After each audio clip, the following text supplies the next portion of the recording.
fuck. That is true. All right.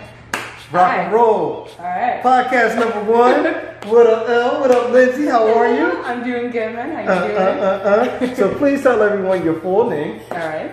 My name is LindseyMDillon, and I am a ceramic artist here in Sacramento. Solid. And as you know, I'm your host, your boy, Leo. Tea sommelier and aspiring artist. So that is why I'm interviewing artists and also entrepreneurs and innovators. It is my belief that artists, innovators, and entrepreneurs take us into the future. And really this podcast is all about where are we going? And in order to know where you're going, you tend to tap into where you've been. So a lot of the questions and things like that about what inspire you, the new projects that you're working on, it's going to come from building a foundation, and then we hit the mountaintop. Yeah. Sound like a plan? Sounds good. I Rock like and it. roll. So we have a little bit of water. Today I have made a quick blend for us. It is an Egyptian chamomile and organic lavender that we call Respect, Peace, Love. And I've also added in a touch of rooibos, the only tea that's native to South Africa, and a touch of lemon and ginger. So I think this would be a very relaxing, cool blend, extremely hydrating as an herbal, and I think it'll help us chill out for the interview. Sounds good. Well, I'm looking forward to trying it. All right. So I see you rode your bike over.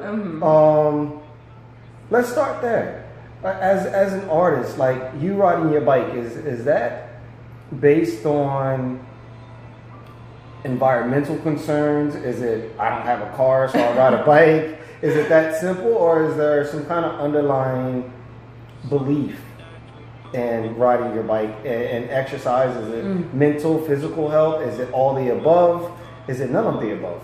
Kind of a little bit of everything. When I was younger, it started out as kind of a combination of, oh God, driving is terrifying. and then kind of as I got a little bit older and, learned more about the importance of being environmentally conscious, it became like, well, how far can I go before I absolutely have to have a car?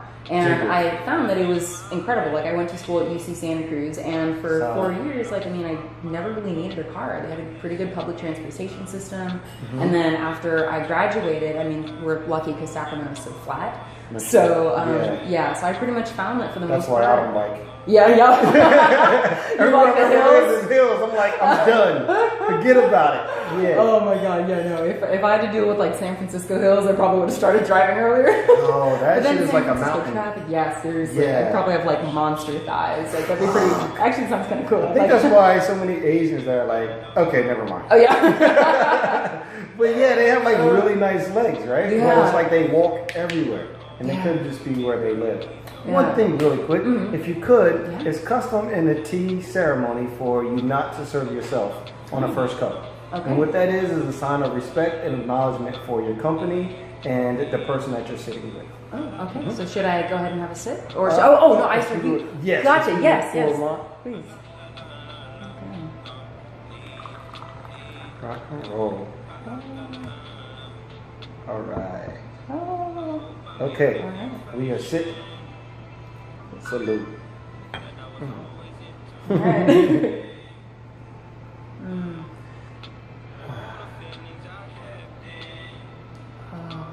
Tea, just like wine, has this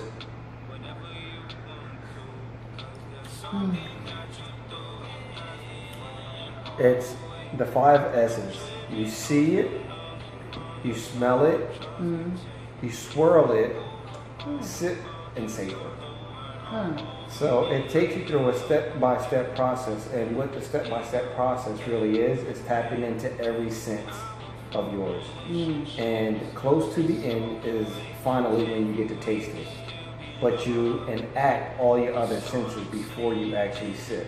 Okay. You see it, your mind says, okay, tea, starts to prepare itself, and then you smell it. Smell is the strongest sense tied to memory.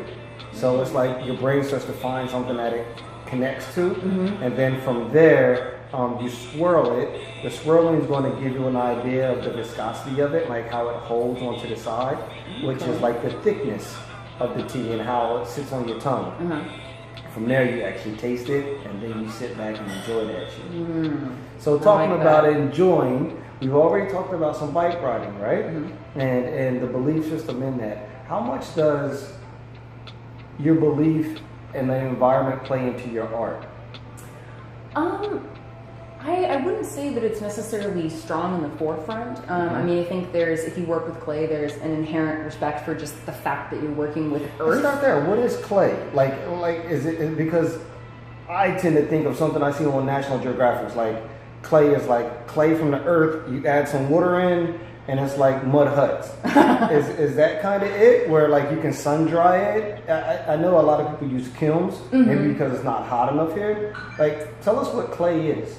So clay is basically mineral deposits. Like I'm sure there are people who could give you a more scientific explanation, but at its base, it's a substance called kaolin. And so kaolin is basically, I can't remember. Can you purchase it from the store? Yes, you can buy a kaolin. I think normally when they sell it, it's in like a powdered form. Is it like marijuana or weed, where like it can grow on the side of the road, but you can also buy it from an underground supplier or like it's legit. It's legit. Right. You can. I think I'm not sure if you can find like out in nature just like base kaolin. You know, if you like dug, because I think most of the time it has other just like naturally occurring minerals like iron, like manganese, other like substances that are part of it. Yes, just because it's natural, it's in the earth, things just kind of find their way in. Now, when you do purchase it, is it like in a powder form, or you add in water, like concrete? You would add in water, but you would also want to add a couple other things. You would need something to help it basically be stronger. That's kind of like one of the things about like porcelain is that it doesn't really have much of what's called grog in it, and grog it's basically fired, finely ground ceramic material. And one of the things that's nice about it is that it makes the clay a little bit more easy to work with when it's in its wet form.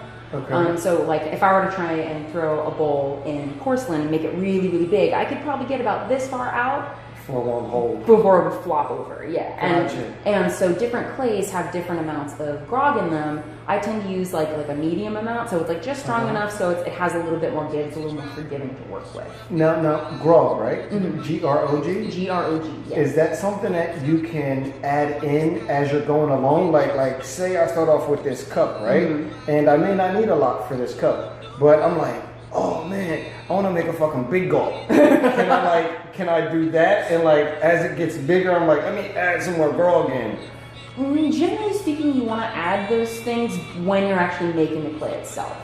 Now, I don't have a whole lot of experience with making my own clay because, frankly, I'd rather go out and buy it because I know, okay, someone else has done the quality control. Someone else knows this is going to have enough grog in it or not or like not a lot of grog or all the other things that go into clay, which again, I don't know that much about because I've never made my own clay. But yeah, I think for the most part, you want to integrate those things beforehand. That way, just because the clay, I mean, maybe you can experiment with it. Well, how expensive is this craft to get into? Is this something that like anyone can do? I know that you said you started in high school, but you are lucky enough, right? Like that your high school had like kilns and classes. Yeah. Like if you were to do something like this on your own and took your stuff to studios just to fire, what's the price point look like if someone wanted to get into this as a career and like really start making their own ceramics, pottery, plateware? I would say initially getting into it, it's really not that bad because for the most part, like it's not like you need a big studio space. Like if you want to go out, you can buy a bag of clay for like $15. And that's even just like because they do discounts if you buy like larger amounts. So let's just say if you bought like a bulk amount, it'd end up being like maybe $10 or $12 a bag. You could go and get it fired at other places. Like sometimes what I do when I'm, because I normally volunteer at Sacramento City College, and in exchange for volunteering, I get to use some of the facilities. But of course, during the summer when that's not open, I take my work to Alpha Fired Arts. And it's actually not that expensive to fire your work there. Now, if you wanted to, now that's just kind of introducing into it. Now, is fire based on like how long it takes to cure, or is it just like one fire and? There's two firing processes. The first one's called a bisque fire, and that's basically when you go from clay that, even if it's like if you made like a little bowl, you set it out in the sun, even if that clay is completely dry, if you put it in water, it's going to dissolve. The first firing, the bisque firing, is basically what makes that clay, if you were to, it's been bisque fired and you put it in water, it's not going to dissolve. It's like it turns into a rock, essentially. Gotcha. And then the second firing is the glaze firing, and that's where you get to add like more of the colors, like this white. You get to add like the bits of the glaze, and that's at a higher temperature. And then okay, there are lots of firing methods for sure. But dig it. So something like this cup, right? How many fires would you say this took? Because there is a fine, like something that's pleasing to the mouth around the lip, and then there's something that's pleasing to the touch and texture around the sides. Like, would this be something that's easy to make? Would this be like a beginner's course, or would this be like, nah, this shit may take some time? Well, you know, it depends. Some folks, I've seen people get on the wheel for the first time, and they've never touched clay before, and it looks like they've been doing it for years. Don't you care? I know. I wish I was one of them. I can tell you right now, I was not like, oh my god, yeah, no, literally, it took me so long. But I mean, my guess, just looking at this piece, I would guess that it's gone through the normal like two firing process. One of the things that I really like about it though is like the contrast, because you know different clays have different colors, and like porcelain tends to be just like, you know, it's white. Yeah. But I like that the artist chose to do a dark colored clay, and if you can see, there's actually those little specks. Yes. That's grog. That's either grog or so grog is almost like grout.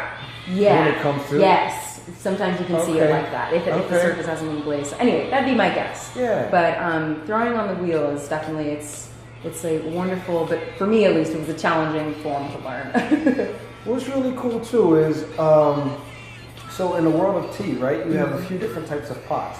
And the pots, from my experience, are the type of tea that you put into a certain pot is the temperature that you want the tea to sustain at. So like if you're using a clay pot, which you tend to see like, used with a lot of pu'ers, black teas, sometimes some oolongs and things of that sort, the clay is going to really hold in that heat from the water. Whereas if you use like a porcelain pot, it holds the heat initially, but it dissipates pretty quickly. And then if you use a glass pot, those are really, really beautiful because you can see the tea dancing, you can see the tea unfold, but it doesn't hold the heat very long at all. So you use like a white tea or a green tea, a delicate green tea, a jasmine, something like that, with those types of pots. That's fascinating. I didn't know that. Right. So with that, let's move into, I guess that really didn't have to do with anything. No, I mean, that's interesting to think about because it's like different, I know that like different clays, because porcelain is technically ceramic, you know, so you're using, really? Yeah. Okay. So because porcelain, it's a type of clay, but different kinds of clays like withhold heat better than others.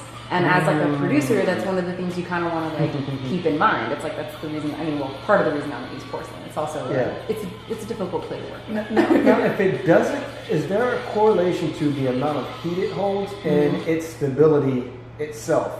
Like, would you use a different type of material for the cup than you would say a plate? You know, like making fine china, I guess. Or is it just mainly based upon the look that you're going for, the material that you use? I think depending on, like, if you're getting into like really extreme like heat temperature changes, like if you're wanting something that you can like put in the oven and then like take out. It should be so cool. Then you could get different colors from the different heat, huh? Yeah. Well, I'm thinking like you would want to. What about bubbles? Because if you're heating something, obviously there has to be air, water, things like that that's coming to the surface. That's the curing process, right? The water is evaporated out. So how do you not get bubbles in the shit? Is that controlling the heat temperature? That's when you're actually making it. No, that's all good. Oh. Yeah, so that's actually one of the things, like when you're like in a beginning ceramics class, you will have your professor say this over and over again, is make sure you wedge your clay and that there aren't any air bubbles in it, because sometimes wedge, is that yeah. like, Oh yeah, wedging is basically when like you take like a block. bread? Yes, except it's instead of trying to incorporate air, you're trying to get out the air. And because if you end up with an air bubble, you can actually have a piece explode in the kiln. Yeah, because the air will heat up. There's nowhere for it to go. Oh, yeah, that's like. Have you ever had that happen? Oh yeah. It's like blow your kiln up? No, it doesn't blow up the kiln, but it makes a mess. And then if it hits somebody else's piece, you just feel so bad. Fortunately, as of yet, knock on wood, I have never destroyed anybody else's piece, but I've definitely had my own pieces break. Or like, take cover. Yeah, pretty much. Damn. So, I'm a kid in the 80s, right? And I mean, outside of like just seeing nice china and things like that, like in my grandmother's house, my mom's house, things like that, I had no idea that you actually made the plates. Yeah. Oh no, I just thought you bought them from the store, right? Yeah, right. Maybe I'm a weird ass kid. Whatever, fuck it. So, like, the first time I seen the movie Ghost, I was like, oh, that's smooth as hell. Yeah, like Demi Moore was hot as shit then, and then Patrick Swayze was like dancing and shit, and they were like spinning on this wheel, and I was like, fuck, I want to do clay. Right? I mean, I think everyone after watching Ghost kind of wanted to do clay. Yeah. Like, okay. So was that like a true representation? Is it? I know that was just like a scene in the movie, but is there like a romantic side to getting into the spiritual and the euphoric side of like spinning the clay? Is there something that like connects you back to you when you're doing that? Is there something about it going through your fingers and molding that and being in control of something's outcome? What does that do for you?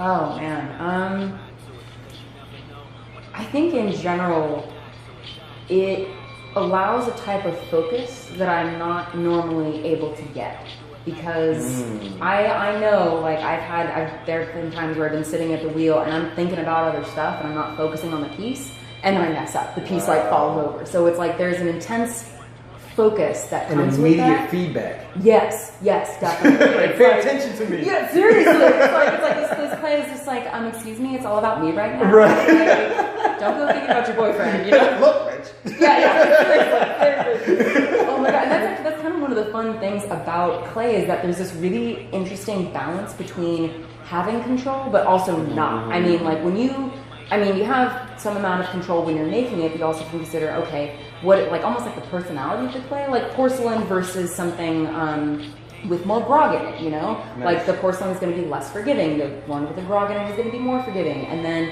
when you put that piece into the kiln and close the lid, it's like, all right, let me make a prayer to the kiln gods, because you really have to let go, because you don't know what's going to happen in that fire, and there's only so much control you can have. And that's a really good life practice. That's really funny to me anyway, because like no matter what your art is, when you're any kind of good at it, you always revere a higher power, right? Yeah. Like I see people score touchdowns and they're like, yes. and they're like, yo, God had nothing to do with you just running down the field, and when I get tea, right, and someone wants a medicinal blend, and I'm like, let's let this work. Woo! Yeah. Yes. Yeah. Yeah. Yeah. And just the same as you just said, like you're praying to the kiln guys, like don't let this shit blow up, don't let it mess up anyone else's stuff. Yeah. That spiritual side of you has doing pottery brought you closer to a higher power? Has it kept you neutral, or have you maintained like where you've always been with it? I would say it's probably more neutral. Like I think clay has helped me more get in touch with myself And I think kind of through the process of just repeatedly being like, all right, I have to let this go, like when I'm saying, put it in the kiln and hope that it doesn't explode. Right. I feel like in some ways that can be like a spiritual ritual in some ways, because it's practicing what we have to practice in life, but there's only so much we really have control over. You have to let it go. Yeah. So it's not like I'm necessarily thinking about that when I'm, when I'm doing it, but I think maybe that it's part of the process. I think it's something that sort of subtly reinforces that. I know in the beginning with me, having to let go of that in the beginning, for this to be my art, it caused an extreme amount of anxiety to know that I gotta let this go. But now there's a certain piece to it that translates into the rest of my life. Has it been similar for you? That's interesting. I haven't really thought of it like that. I think if I was doing something else that I had more control over, I can see how in other areas of my life it could be harder to let go of things. I mean, this is just kind of, I'm not entirely sure because I've been doing clay for so long. Right. But I think all of us have a degree of wanting to like control the things that happen in our lives, and when it's just like, I mean, even if you think you have control, it's like, nah, it's just an illusion. Like, I mean, there's, You will be humbled. You will be humbled, yes. You know, like, nope, smack down, not an option. Right. Yeah, so I don't know. I mean, solid. I haven't really thought about it like that, but maybe it has in a subtle way that I haven't really thought about until now. So that's interesting to keep that in mind. Well, what do you think of the tea? I'm really getting the lavender is still very much present.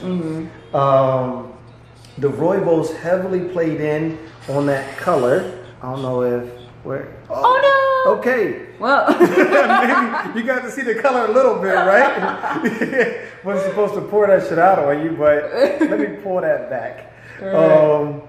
So the color heavily plays in. I do feel a touch of calmness. I wasn't hyper before, but I did have a little coffee this morning. Yes, I do drink coffee as well.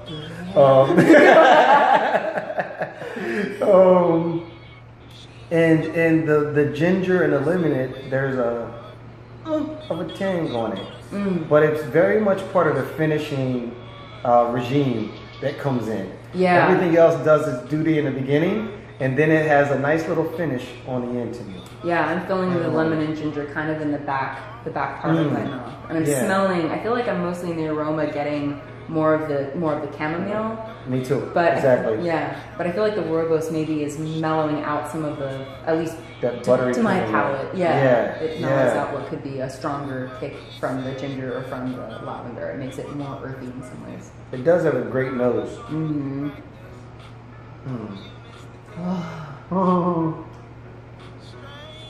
So I know you said you work for a coffee company now, but beforehand you were more so into tea. What was your ritual with tea? What brought you into tea? I think it was originally back in high school. High school was fucking great for you. High school, apparently. Now that I'm talking about it. If at some point we get the chance, if we have time to like kind of go over how I got into clay, because that's a funny high school story too. Yeah. But anyway, so with tea, one of my best girlfriends and I, like when we would have like, all right, girl, we got to sit down and like talk life. It was like we always had tea, We would, and I think at the time, we just had like bag tea, it was just like whatever. But this shit gets deep. We got finals tomorrow. No, seriously. Oh my god, it's tea. We're gonna watch The Notebook later. We're gonna cry. It's gonna be great. I remember that shit. I mean, oh man, oh my god. I was like, this is some bullshit. Ain't nobody ever like cried over me. Oh my god, right. Then I wanted to be on Titanic. I was like, I want to be on the fucking front of a boat. Yeah, right. Yep. Pretty much. Crazy. Don't try that shit at home. Do not try it at home. So I'm gonna do a couple of questions, right? Okay. And I have quite a few, but we'll do a rapid fire session. Okay. All right. First thing that comes to mind, just boom, right? Okay. What does your soul look like? Purple. Fuck. I want to ask questions. I'm like, hold on. Okay. I guess I should have prepared myself for a random answer too, huh? Like purple, what? Okay. I would say purple and like if water could be mountains. I don't know. Wow, what a visual. I'm thinking, for lack of a better, like Moses walking through the Red Sea and how it, I'm like. I don't know if my soul's that epic, but if it could be, then yes. We'll just get you a staff. Sweet. I'm all right with this. There it is. Okay, number 2. What would you tell your 5-year-old self? Oh, man. Do not be afraid of anything. Within reason. It always seems to work out, right? Yeah. Unless you're skydiving. This is true. Have the parachute, do the safety checks, but I just say don't let. I mean, I feel like in general I was pretty not. I was okay with kind of being a weird kid in some ways. Yeah. But weren't all the artists like the weird kids? Now they're like epic. Yeah. Damn it. I wish I would have gotten the art earlier. Yeah. Right on. I don't know. Okay. If you could ask God one question, what would it be? Oh, okay, hard to think of a quick answer for this one. What I would ask God? Well, I mean, Okay. What is the one thing you can tell me that I can bring back to people that could make me the most? That's funky. Yeah. Like, what can you tell me that would help humanity the most? If I can get so I would turn that question around. Tell me to get over ourselves. Yeah. Stop fighting. It's not about you. So okay. 2 more and last question for this one. For this rapid round. Okay. How would you speak of your spiritual life? Did I say that right? Yes. How do you speak of your spiritual life? Would it be in the form of being like an atheist? Do you refer to God as God? Do you refer to God as a she? Do you refer to God as an all being, like he and she? Like what is? How do you speak to your spiritual self? I would say that I'm a spiritual agnostic, I guess. Like, I think that there's something, I don't know what it is. I tend to think of it more as like a all-encompassing type of energy more than anything else. Yeah. Solid. Yeah. Solid. Like a ball of light in some ways, huh? Kind of, but not as single formed as that. Just kind of like part of everything. Yeah. I don't know if that makes sense. Like a particle. Yeah. Like a particle, but it's as ubiquitous as the atom is. Nice. Okay. So some of you know, I'm a Lyft driver, and that's actually where I met Lindsey. I'm using Lyft to my fucking advantage. That's what it's about. You know, you take something and you mold it into your own. Speaking of clays and ceramics. So as we were talking, I had given her 2 rides. The first time was to an interview, which word up, you got the job. And then the second time, I was taking her to her studio to burn or fire some new projects that you are working on. And one of the last things that we spoke of just as you were getting out the car, and what really excited me was that you had dealt with a very difficult situation, and that situation stopped you from doing art for some time, and then you got back into it. Can you tell us a little bit about that situation, and we'll roll out from there. All right, it sounds good. Well, my sister passed away. She'd been struggling with mental illness for a long time and died of an accidental opiate overdose. And older sister, younger sister? Older sister, yeah. And there is nothing that can prepare you for how devastating that is, and how just completely flips turns your world upside down. Everything, and I was fortunate that my break from art wasn't all that long. in terms of like there was probably, well, actually even really only about 2 weeks, I would say. Wow. From, I mean, you know, when we got the news and then we spent the time kind of in the hospital and just kind of finishing things up. And oddly enough, actually, clay was the one thing that I felt was safe to come back to. Safe. Safe. Can you explain that for me? Yeah, it was. What does safe feel like? What's it taste like? What, does it have a look? It has a feel, and it's almost, I guess I would, if I were to like try and describe it physically, it's like when you have a mountain of water. Yeah, mountain of water. Yeah. No, I would say it's almost like a really, like those soap bubbles that street performers use that are like really like big, and it's almost like you can push them in and they don't pop. That's kind of like what it feels like, I guess, if I were to describe it. And it felt like there were no expectations of what I was supposed to do with ceramics. It's like so much of the pressure around dealing with the grief was like kind of interacting with people socially, and it's like, okay, what are people socially expecting from you while you're going through this really traumatic experience? Expectations weigh us down so much early on, huh? Yeah. Is that what you took, like the lesson, one of the lessons that you took from your sister to release some of these expectations, maybe in a different way? I think so. I mean, I think in general, that was one of the things that she was always really good about saying, is that it's almost kind of like you need to meet people where they are with things and know that everyone's kind of on their own journey. It's like the old saying, in one day at a time. Yeah. You know? Yeah. And so that definitely helps me both. It helps me in my art and it helps me just in my life. I tend to, you know, we all have our little go-to sayings, and one of mine is one step at a time. But one of mine is also that shit, I forgot it. Just that fast, it skipped me. It's gonna come back. It wasn't for me to say right now, I guess.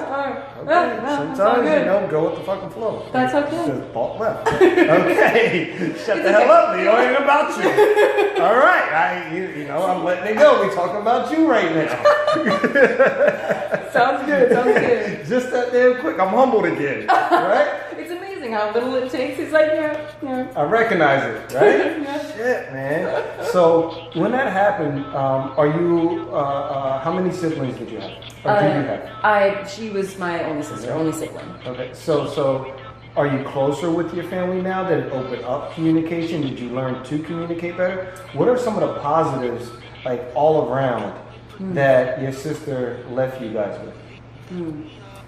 I think definitely a vulnerability among our family members that, I mean, we were already lucky enough to be a pretty cohesive family, but there were so many opportunities, I think, for all of us, tragedy.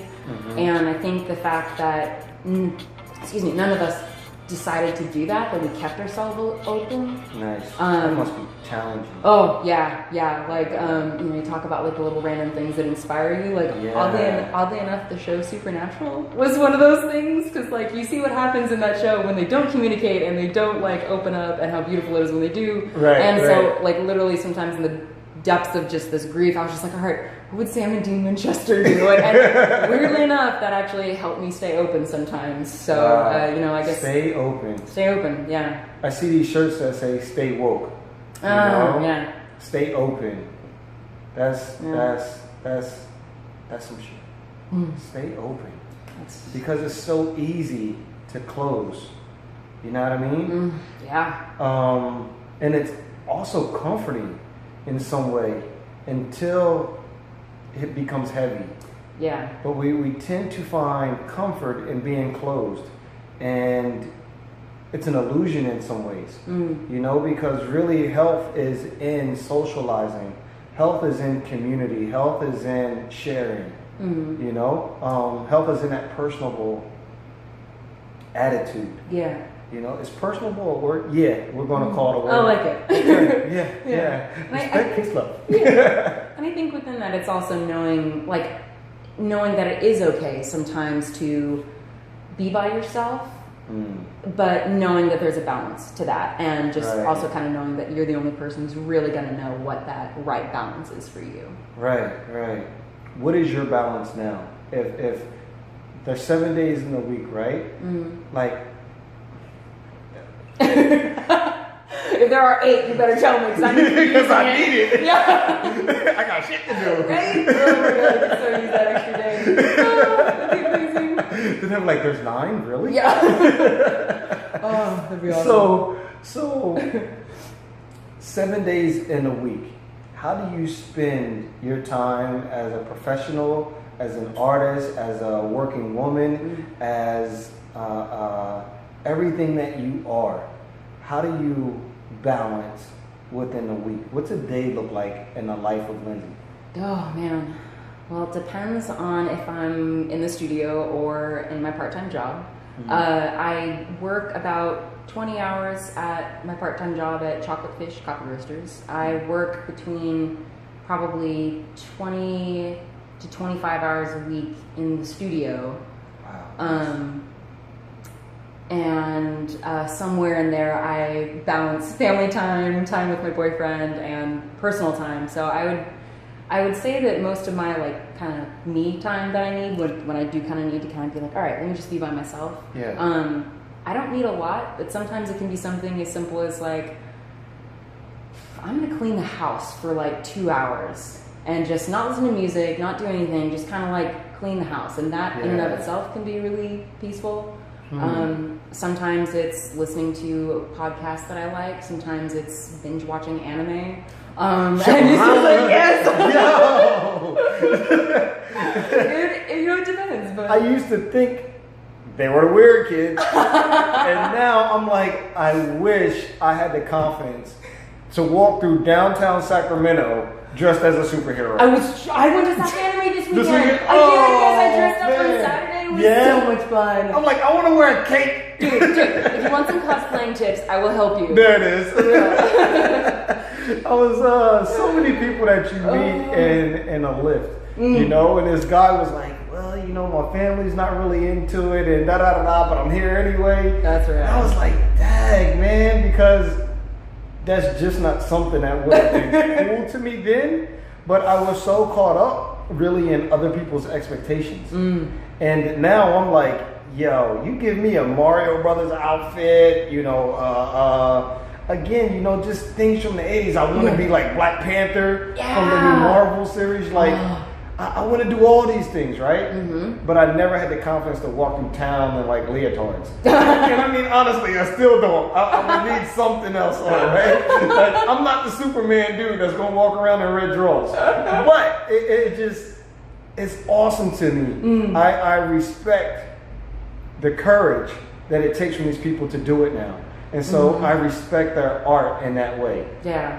You know what I mean? All right. So one thing, if you could look through your life's lessons, what's one thing that Lindsey knows for sure? LindseyMDillon knows what? I know that it is very important not to become stagnant. And knowing what stagnant means can be a lot of different things for a lot of different people. Yeah. But for me, that I would maybe in some ways almost like too much. Like I'm almost too afraid of like, okay, no, I have to keep moving. I don't have time to binge watch anime. I need to. And this, you know, there's always a balance. But I think I know that it's important to keep moving. Yeah. Whatever that means. Solid, man. Solid. Okay. I often say the same, you know, talking to my homies, everyone has their days, right? And I'm like, dog, slow motion better than no motion. Yeah. Yo, slow motion better than no motion. Keep grooving, cause let's groove. You know, find some way to get your groove back, homie. You know, and not only is it empowering to them, it's also empowering to hear those words yourself. You know what I mean? Because you have to walk the walk. Otherwise, people gonna call you on that shit. They're like, man, you always talking about grooving. You don't never groove. So I got to keep my groove. Yeah. You know what I mean? Yeah. And that's empowering because you can't sit in your own shit too long when you have sayings like that you're passing on to others. Yeah. You know? Keep moving. Yeah. Stay in your groove. Dig it. One more rapid fire. Sound All good? right. And Sounds then good. we'll close it out? Okay. Okay. Sounds good, man. So I have 4 more questions, right? In your heart of hearts, what absolutely delights you? I mean, honestly, the first thing I thought was cheese. I can't say that. You like a Packers fan from Wisconsin? Yo, I had cheese curds for the first time. You ever had those? Wait, what? Fucking cheese curds. It's like I've never had deep-fried cheese. Oh. What? Yes, please. Yo! Oh my God. I've only ever seen those in Wisconsin. That shit'll constipate you to no win, but man going down? Oh. Ooh. Oh my God. Yeah. Yeah. Okay. Yeah, all right. Second question. Not very deep. Right. How has your expression of art changed over the years? I would say it's, in general, I think I've become more confident in what I do. I have been okay with saying, yeah, I want to make creatures, or I want to make mugs that look like dragon eggs, or, you know, things that, like, you know, when you're going through art school with a capital A, it's like, there's maybe, again, talking about expectations, there are maybe some different expectations of like what your art should look like or what you should be trying to do, but I think it's mostly been like, all right, yeah, this is what I want to do, and solid. Stick in my hands. So far, what has been the most rewarding part of your journey? I think it's being willing to not get bogged down when things explode in the kiln or when something goes wrong, and being life is a kiln. Life is a kiln. You never know what you're gonna get. Sometimes it will explode. Oh my God. It's life is a kiln. Sometimes shit explodes. Yes. New bumper sticker. It's gonna right. Yeah. All right. Last question. How has your definition of success grown with you? Oh, that is a good one. I would say it's grown to include a lot more flexibility. Cool. Yeah. Like I think when I was younger, I was like, you know, success means like meeting your goals. And now it's kind of like, well, maybe part of success is just being willing to accept that your goals are going to change, and that's okay. And like just knowing that, you know, success is not like a moment, it's like the process. Yeah. I don't know. I guess so. It's like it's less like beating Lindsey with a stick, because it's like, oh, you're not doing enough. And it's like, no, it needs to be flexibility. School teacher, like, seriously. Solid. Yeah. Well, Lindsey, much love. Thank you so much. Thank you. It's been such first a fun podcast. I think this was great. I think we're off to a great start. Maybe this isn't a podcast. Maybe it's a vlog. Maybe it's all of them. If the video doesn't show up, we'll just somehow push out the audio.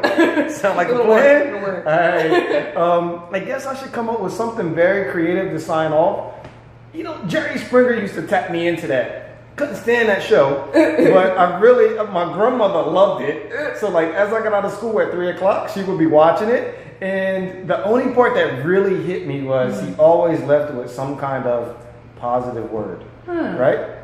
So I think based on today's conversation, keep your groove. Keep the groove. Stay in flow. Let that energy expand to encompass you. Do you have a final word? Just keep swimming, just keep swimming. Just you sing too? Oh. Part 2, we're going to have Lindsey singing. There's many talents within this artist. Solid, man. Lindsey, again, pleasure. Thank you. You as well. Peace. Peace.